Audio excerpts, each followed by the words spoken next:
she's playing the best soccer she's played, man. Even though like the goals aren't like necessarily on pace as last year, but she's still scoring a really good amount.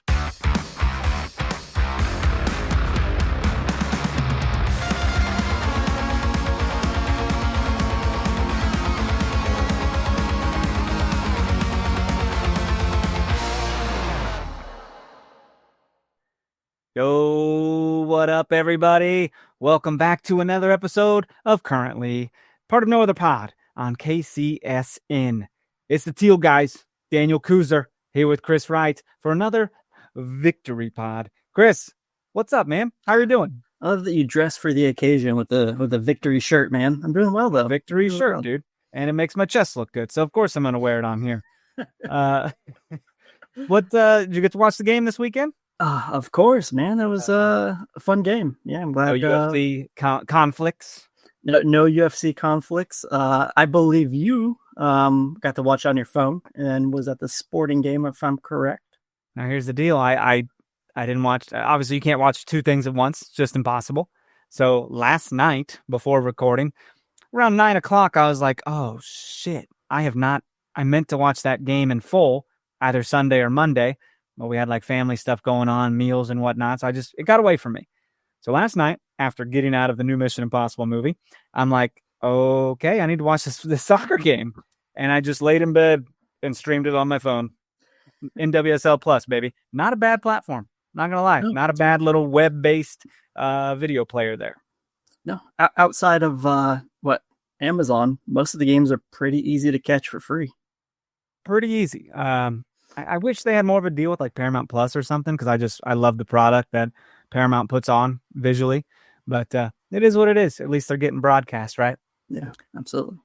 But here we are, another 3 points, man. Life is good. We continue to climb up the standings. San Diego continues to come right behind us. That's pretty crazy, right? Yeah. But 4 points clear of second place, dude. Feels good.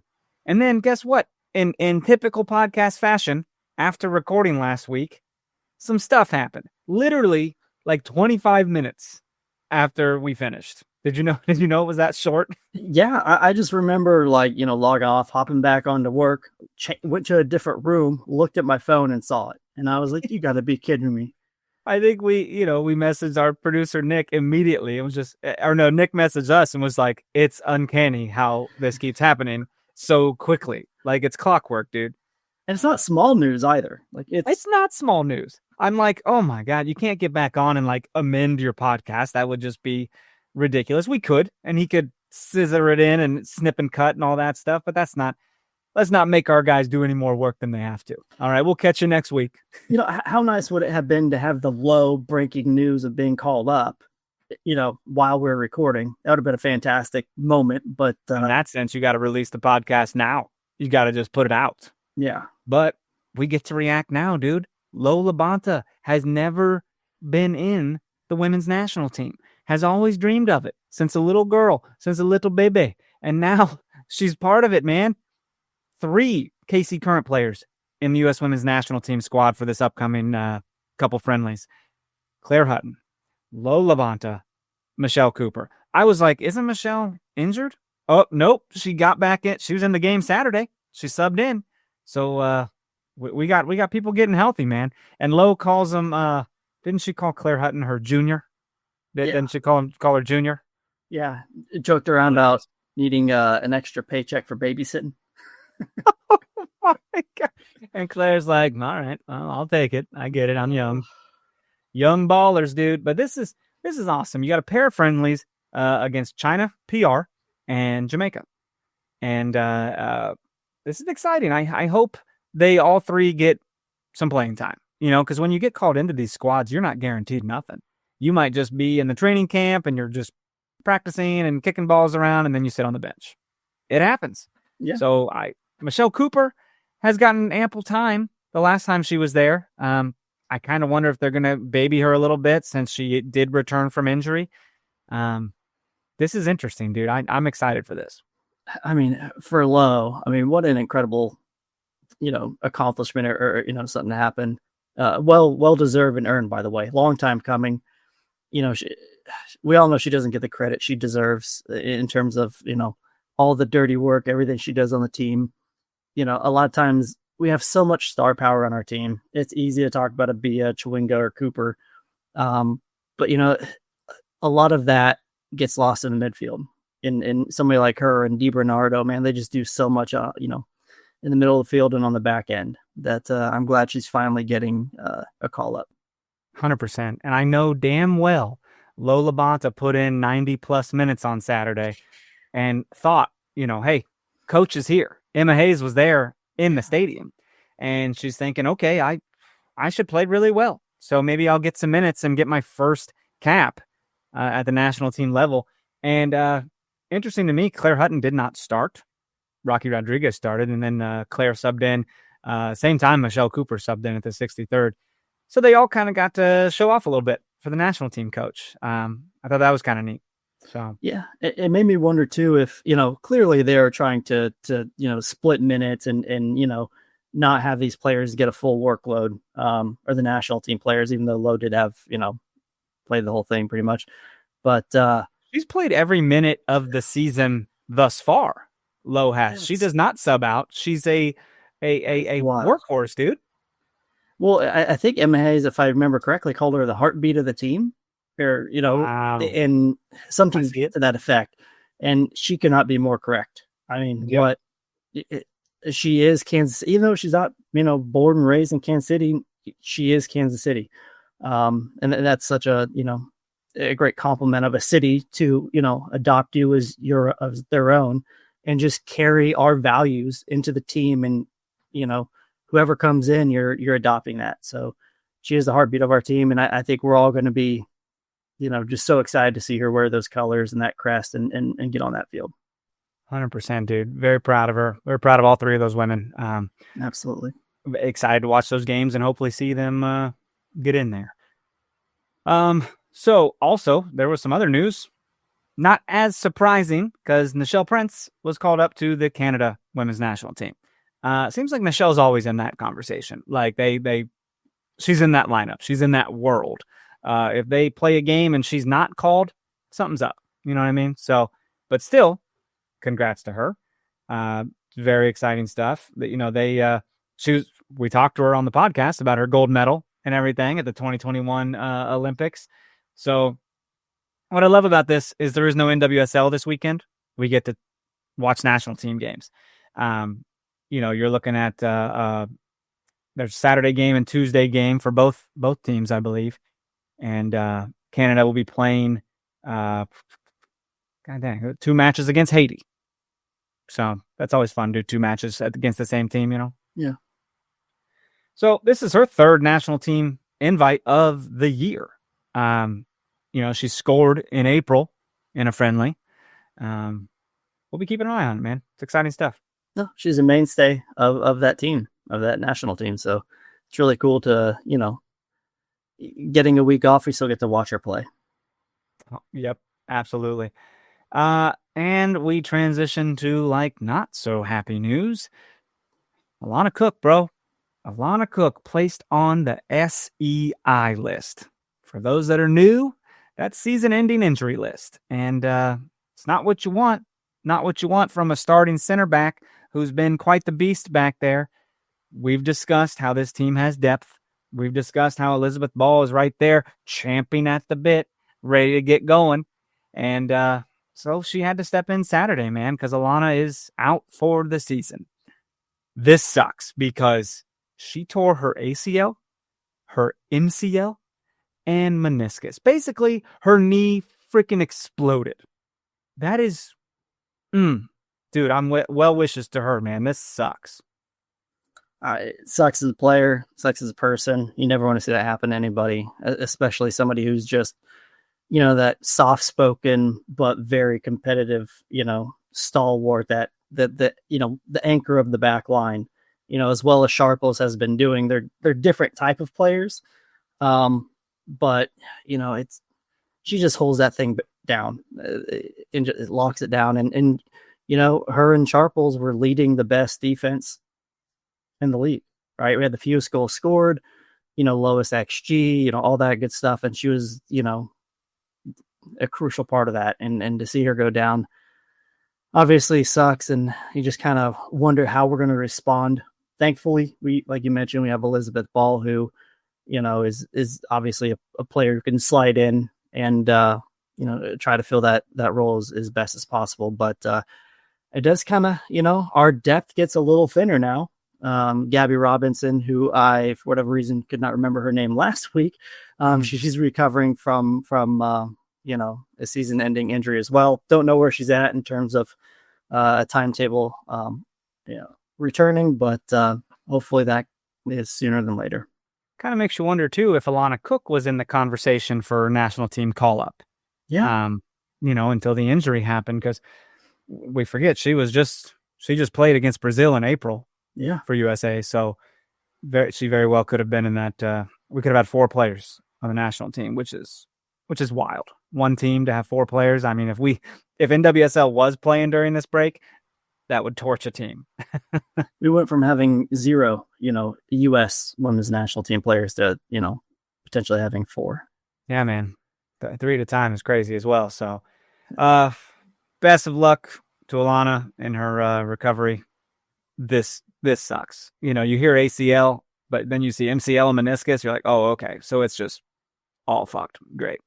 Yeah.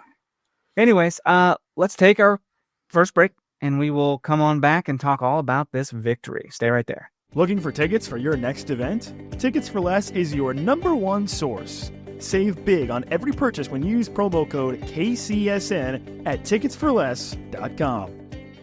Success in real estate takes more than vision. It takes the right financial partner. When someone takes something rundown and turns it into something great, that's called a comeback story, like Brain Group. They take distressed properties here in KC, completely rework them, and then turn them into valuable real estate.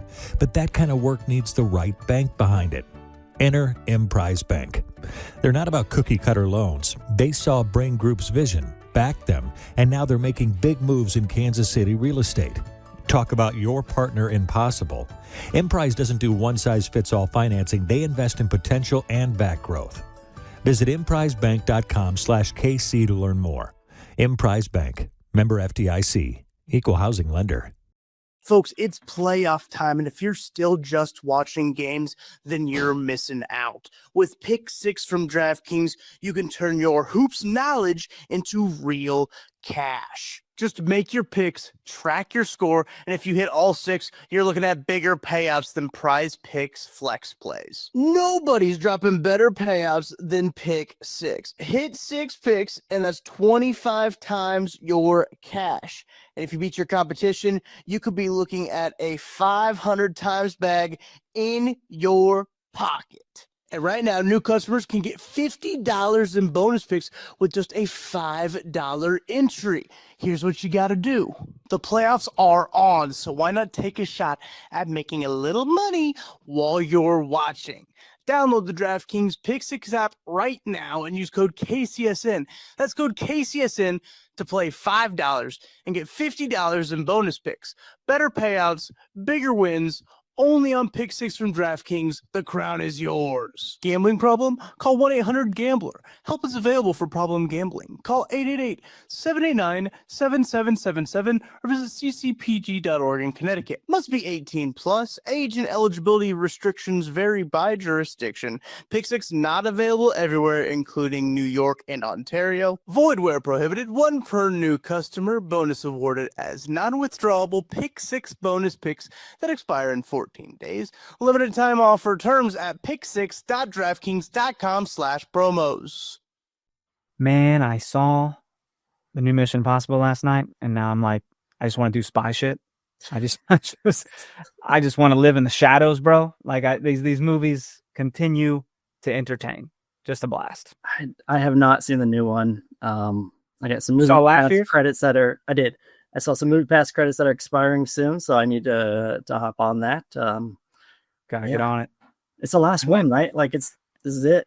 Supposedly, but come on, Tom Cruise is going to get that adrenaline going and try to get the band back together in a few years. Like, there's no way it's done.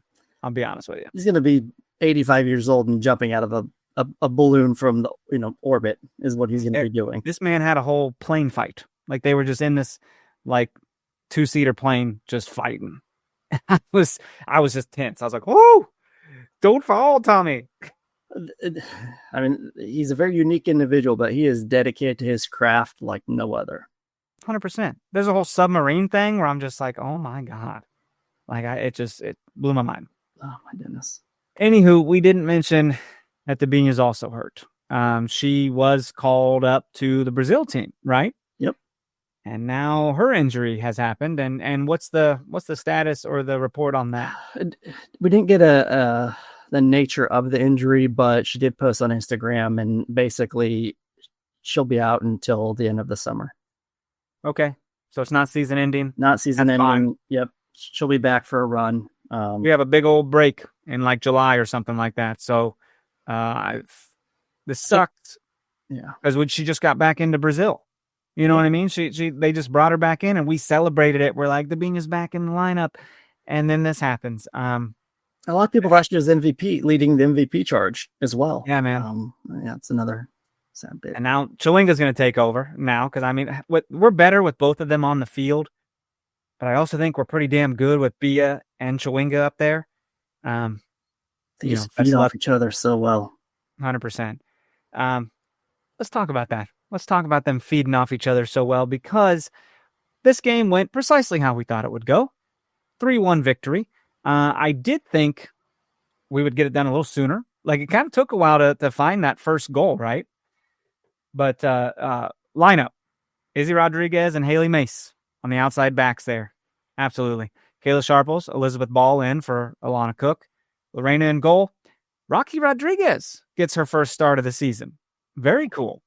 Vanessa DiBernardo's in there, or as the announcer kept calling her, VDB. I don't hate it. VDB, sure.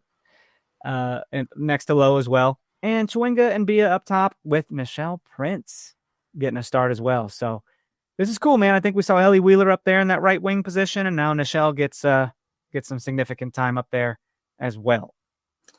I like it. I like the lineup. Considering, what Vlatko was wanting to do and having Cooper and Hutton come on a little later in the second half. I think this is a really strong lineup. 100%. And Nichelle put a good 63 minutes in before Michelle came on. Got Michelle in for Nichelle. That's fun to say. But this, I think Jericho came on. Did Jericho come on as well? Yeah, she got on in the 93rd. That's right. And Lacho came on as well for Chawinga, just to kind of close things out. Probably just to slow the game down a little bit. You know what I mean? Just really see the victory out. But this was kind of the old routine, man. We got out to a good start, and we held the lead and made a pretty boring second half, really, which is fine with me. Because if you're up 3-1, let's get boring. But what wasn't boring was Chawinga's new hairdo. Let's talk about that fire right there, dude. That looks good. That's what it made me think of. The color just made me think of just fire, right? Yeah. It pops. It's not. I mean, it's kind of a red, but also like a hot pink red type situation. I'm so in. It pops a little more than the teal was that she had going on. Big fan though, man. Big fan. I do want to say I enjoyed Nichelle Prince on the right side. We played a lot of the game through the right side from Haley Mace to Nichelle. Haley Mace again put in an outstanding performance. But we just kept going on the right side. I think Nichelle hit the freaking crossbar in like the 30th minute, right? Or somebody. I believe maybe it was Chawinga. Yeah, Chawinga hit the crossbar, but Nichelle had a shot on goal as well around that time. Obviously, I got the highlights going right over here. But we were on them, dude. We were like bloodhounds. Just every time they got the ball, one person was right on them. And this is how it had to be. You just turn them over. Keep turning them over. The worst team in the league. Pressure them. You know what I mean? Scare them. Make change how they play. Yeah. They don't have much of an identity, but we do. We press and we counter and we make them make mistakes. And when you're going up against a team that has the worst defense, has the worst offense, you just got to keep to your game plan and just make them make mistakes. And we did. Precisely. And the broadcasters talked about this a lot, how teams have really changed their identity and their shape rather, and how they play the KC Current. Like, teams have gone with like 5 in the back because of our attack being so scary. And it's a compliment, really, like, to us, that they got to try to do something different to deal with us because no one's able to deal with us. Getting an away win is difficult, but getting an away win by multiple goals is super difficult. But this was awesome, dude. The scoring started in the 34th minute. Surprise, surprise. Haley Mace with an assist to Bia. And it was beautiful. Like, Haley Mace is just going to the end line and just cuts it back up. And Bia's right there, takes a little touch onto her left foot and just hits it hard on goal. And I can't tell if this took a little deflection, but I think she got a hand on it. Alyssa Nair did get a hand on it, but did a defender deflect it, but not really, change the trajectory of the shot? Maybe. That part I don't recall, but I kind of walked away wondering why she didn't, Nair didn't do a little better job on that, because it looked like, it was within the realm of, at least being able to stop it from going past you. But it was a hard shot. It was a good shot as well. So it does look like it just nicks the thigh of the defender. I don't know, if I'm being honest, I don't know how that's Bia's goal. I think that's an own goal because it does hit, but just barely. And you really have to slow it down to notice that. But Alyssa Nair touches it with her hand, which I'm like, how's she not block that? But you can tell she's going to the right. Right. So that's why I thought it was a deflection anyways, because she read it that way. So either way, it works in our favor. 1-0, man. Just that assist from Haley, though, is so crisp. Just knew Bia was right there. Knew she had the lane. And she intercepted the long pass or the long ball as well. Like, she stepped up, and that's what she does so well. She'll step up and just, whether it's a 50-50 ball or just take that space and, just got that ball and, made something happen. Absolutely. And we continued to make things happen. We continued to challenge on the ball and create turnovers. And that's where goals come from, because a similar thing happens again, where someone steps up to the person in the midfield, makes them turn it over. Bia gets the ball and provides this perfect little scoop and score to Chawinga. Like, this little chip that she put into the path of Chawinga, I couldn't do that if you gave me 10 tries. It was beautiful. It was, you can't say it's right off the training pitch. That's just quality, dude. Like, you can't teach that stuff. It was beautiful. She made it look so simple, so like routine, just so effortless. Yeah. And I don't know, these Brazilians are just so creative with the angles and just any type of space or gap they see, they just know how to attack it. And we talked about it a little bit before, the Chawinga Bia Debinha combo is so special, but obviously with Debinha out, you got to pick up her slack, and this duo still find ways to get each other a good look. Yeah, dude, it's so good. And it was almost an outside of the foot finish, because Alyssa Nair's right there. She's gonna smother this. It's wild that Chawinga is able to pinpoint that side netting there with it's quick. Alyssa in her face. Like, she could only take really one touch. She couldn't do anything else with it. You had one option, and Chawinga's been so on point this year with not taking her time. Like, I do remember, like, her first year in the early stages, we're like, she's taking one too many touches. You know what I mean? Like, or she needs to look up and there's someone right there. She could pass for that goal and get the assist. Instead, she would shoot in an inopportune way. And now she's playing the best soccer she's played, man. Even though, like, the goals aren't, like, necessarily on pace as last year, but she's still scoring a really good amount. I think she's a better player than what she was last year. I think she's more well-rounded. And she's not, I'm not saying she was selfish last year, but I think, like you said, there's times when you had a runner, she didn't look up, she was head down kind of a thing, looking to create a shot for herself. And this year, she's scanning the field, she's looking for other players, she's making the right pass or right shot opportunity. She's just, whatever situation she's in this year, she's better about choosing the right option. Very much so. I think any player on our team would be like, I don't care about personal accolades here. Like, I just want to win. Let's get trophies. You know what I mean? Golden Boot race is good and all. MVP is great, but, like, let's go win trophies together. And Chawinga's showing that, man. She's well-rounded. Later on, Bia about makes it 3-0, I don't know how, because she's like right on the end line and is able to save it from going out with Alyssa Nair in front of her, and she puts it on goal and it hits the post. I was like, is she gonna shoot this? And she does, bro. And she just, I don't know how she runs it down and is able to keep that ball on frame like that. That blows my mind. That's just the quality we have in Bia. I don't like seeing her go to ground because she has had like these foot issues, you know? I'm like, no. You stay on your feet. Don't you get hurt. We can't have that. So we go into the half 2-0. Feeling pretty good, man. Would like another one because one goal is going to get them back in this game and get this town energized. We don't want that shit. Yeah, I mean, at this point, we were shutting them down. Like, they didn't have, hardly any activity at all, really up to this point. Nothing threatening. No, nothing that we had to hold our breath on. Our defense was locking it down. Midfield was doing well. We were just pressing and attacking. That's what we do, and that's what we were doing for the whole first half. So I was feeling pretty good where we're at this point. Was feeling pretty good until 5 minutes into the second half. The goofiest thing happens. This was so goofy.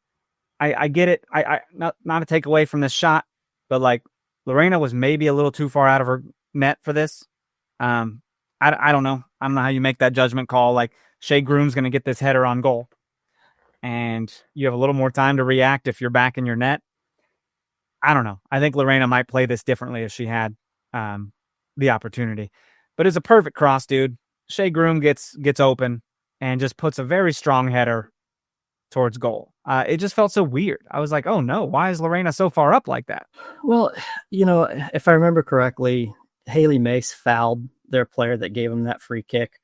And it was a kind of pointless foul. It was one where like their player had the ball and Mace just kind of ran up through the back and just knocked her down for little to no reason. So you got to be smarter than that to not even give him that opportunity, right? Like, that was just such a silly thing for her to do.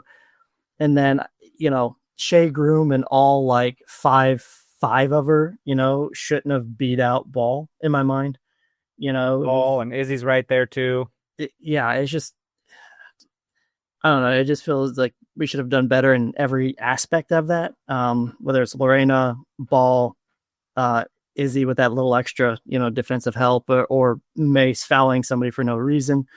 It was not great, but it didn't, at the end, it didn't cost us. So we're kind of looking past it, but every player could have done a little better on that one.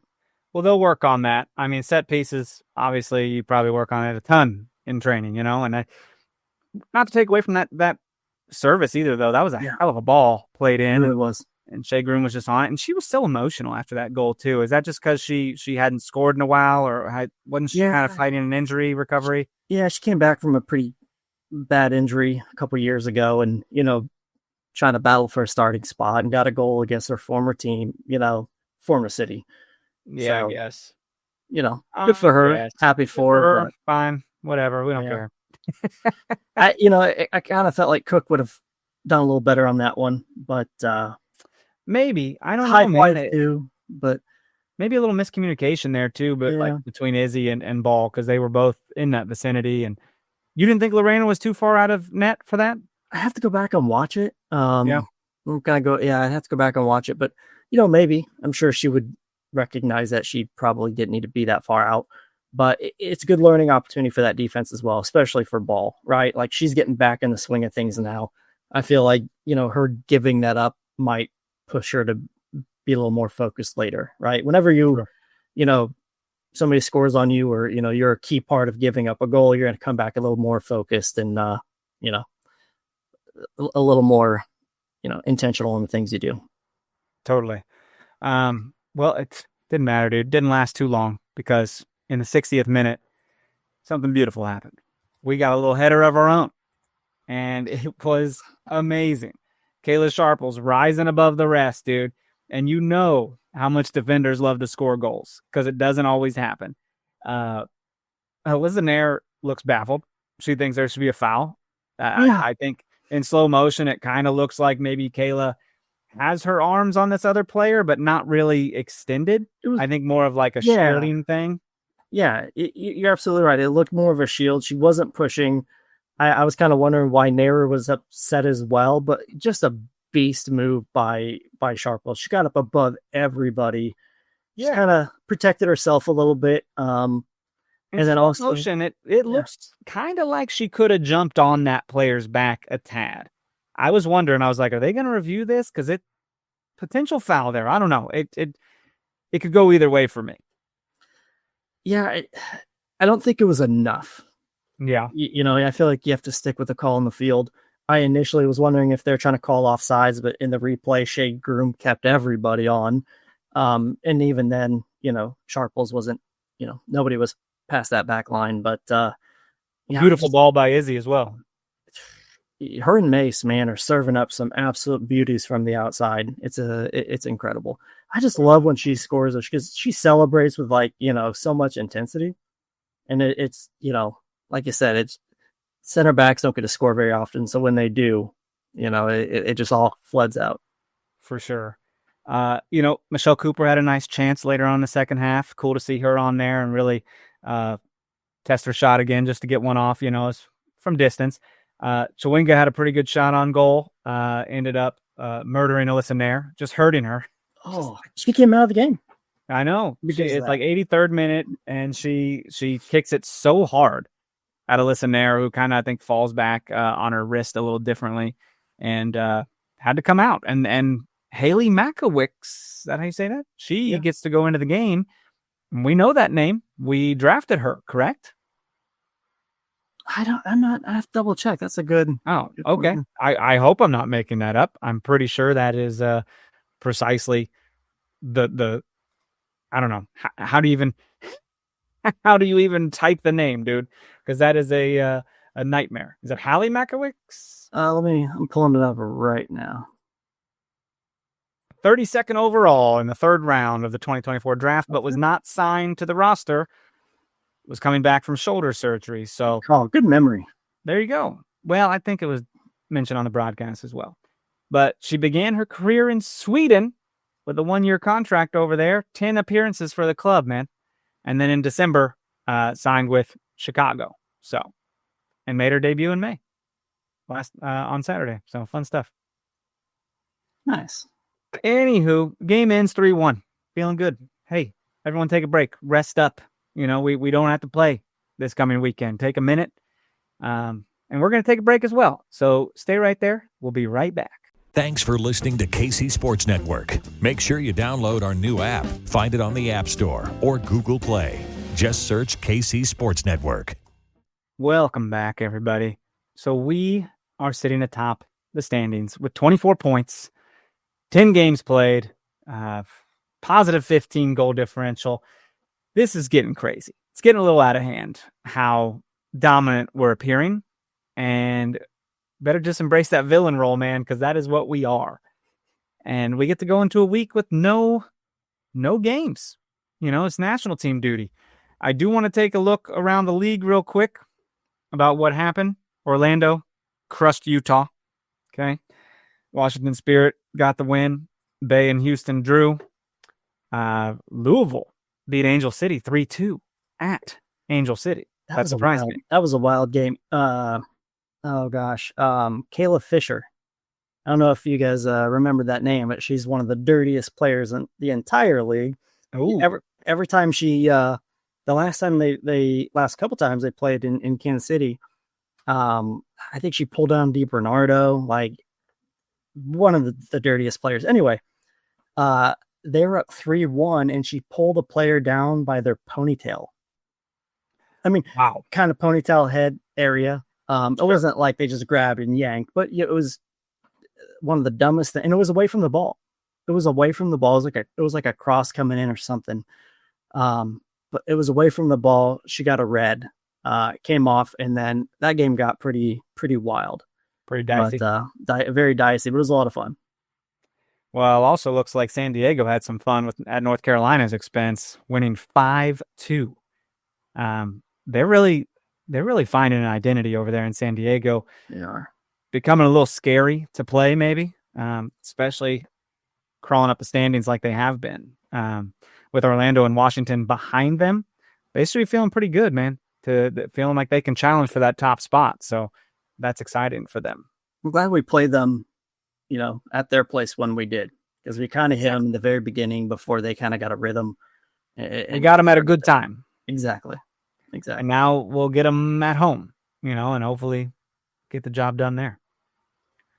So one other thing to note that this news just dropped this morning on May 27th at like 8 a.m. It looks like the Longs, Chris and Angie Long, have through their investment company Ballard Capital have purchased Danish club HB Køge.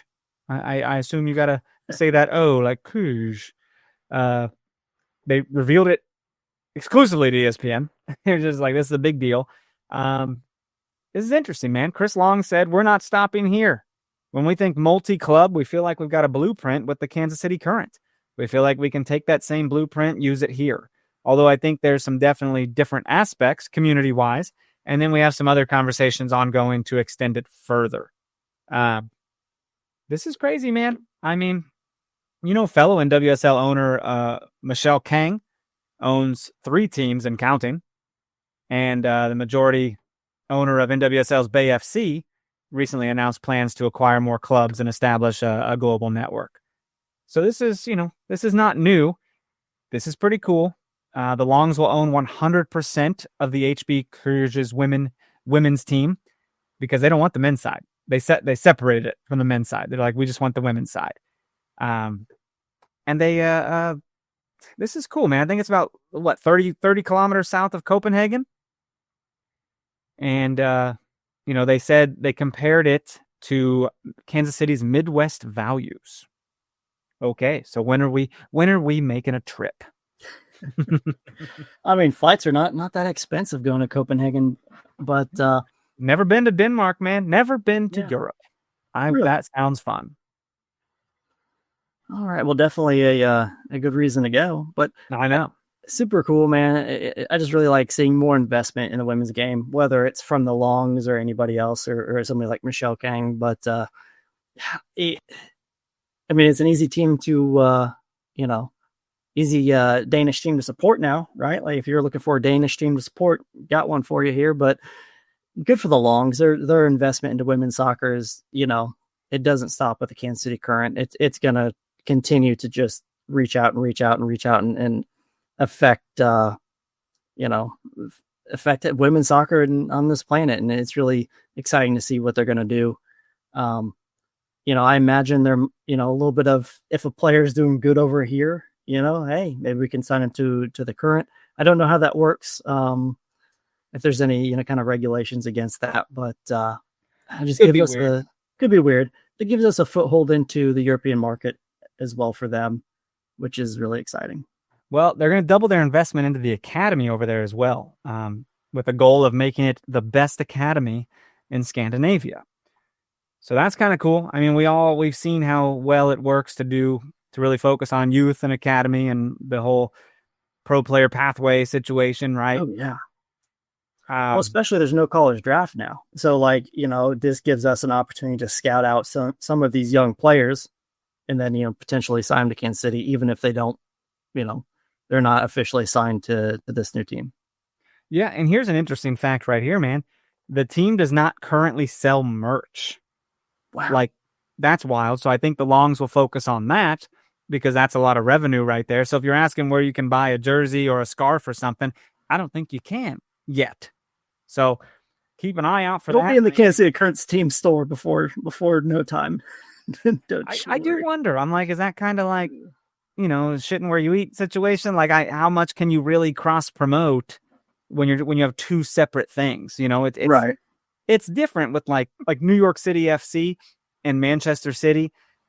Like it's a very similar identity, similar colors, jersey sponsors. I don't imagine this will be like that, but who knows? Yeah, I mean, probably not. I mean, I'm sure the NWSL and there's regulations in place to prevent some type of competitive advantage by owning multiple teams. But sure. I mean, just really cool to see them invest in, I don't know, man, it's kind of cool to have a sister city soccer team, Yeah, I guess. I mean, if feels like we should get online and get some Denmark pen pals and stuff, man. Like, it's part of it. It's pretty neat. I don't know. It's been cool to see like American interest in smaller clubs like that too. You know, I'm a fan of the Welcome to Wrexham show, and that's been, we've seen that team grow like crazy. So to take a women's team like this who doesn't really doesn't sell merch and no one really knows about, cool opportunity for the Longs to help make them something, right? To make people care about it. I don't know. I mean, this team won 3 straight Danish league titles from 2021 to 2023, leading to 3 consecutive UEFA Champions League berths. How cool. Pretty neat. Fantastic. So, yeah, man, that's all the that's the KC current news right now. Is there anything around the league we need to talk about here that I'm missing, or is that pretty much it? Pretty much it. I was taking a look, just kind of like a brief overview, kind of at FOPMob and kind of, some of these team stats and where the Kansas City Current rank up to this point. So I'll just go over a couple here real quick. According to their FOPMob rankings, Kansas City Current's number 1. Behind him is San Diego. We do have the most goals per match. We concede the least per match so far in the NWSL. We are 12th in terms of average possession. We're first in clean sheets with 5. So Lorena is still locking it down. We're tied for first with the most shots on target. We're 5th for the most big chances. Just taking a look at a lot of these metrics, man, are really kind of towards the upper echelon there. 12th in yellow cards. Hey. But, yeah, man, I mean, in terms of where we are in the league and in stats and some of these categories, man, we're definitely leading the pack, and it's a lot of fun to see. It kind of, what we're seeing there is what we're seeing, with our eyeballs. So everything's paying off, man. Things are going in a good direction. Got to keep it going. The injury stuff scares me. We cannot let that take us down at this point. We got to push through this summer injury. It's a long season, man. It's still a lot to go, and I'm excited about this week. Even halfway. No, we're absolutely, and I'm excited for this week to get some rest for these players. Kind of help build that chemistry, get people up to speed, get ball in there. We have that big break later, right? Which I'm excited about. Hopefully, we can get Dabinia back. But until then, man, it just kind of feels like survive and advance, until that point. Got to keep it up. No game for us this weekend. A couple of USA games coming up. Keep an eye on those. Check your local listings. I think all USA games stream on like Max and Warner Brother networks and whatnot. So, yeah. We'll see you next week, though, to talk about national team stuff, to talk about upcoming game against Gotham. Is that right? Yep. That is correct. That'll be a big one. So tune in next week. We'll be here. As always, leave us the 5-star ratings and reviews. Hit us up on socials at No Other Pod, at Dan Kooser, at what is your name? Chris Wright 21. Yeah. And we'll see you next week. We love you. Bye-bye.